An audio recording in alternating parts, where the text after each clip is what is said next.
Welcome to Luca and Miguel. Enjoy the video. In this video, I will explain how to change your Mini Cooper fuel pump.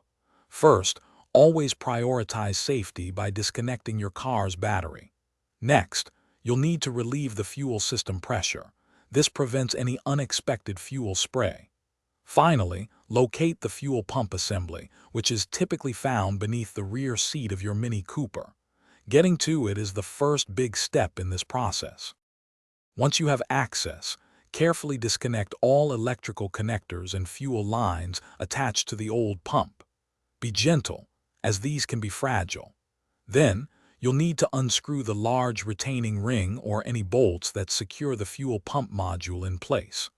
With the fasteners removed, you can now gently lift the entire old fuel pump assembly straight out of the fuel tank opening.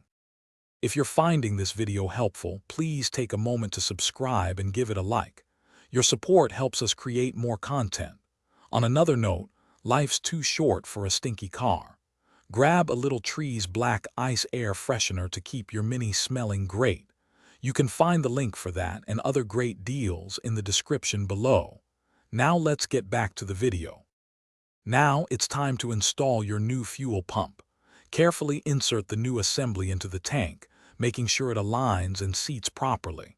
Next, secure the new pump by replacing and tightening the retaining ring or bolts. Finally, reconnect all the electrical connectors and fuel lines.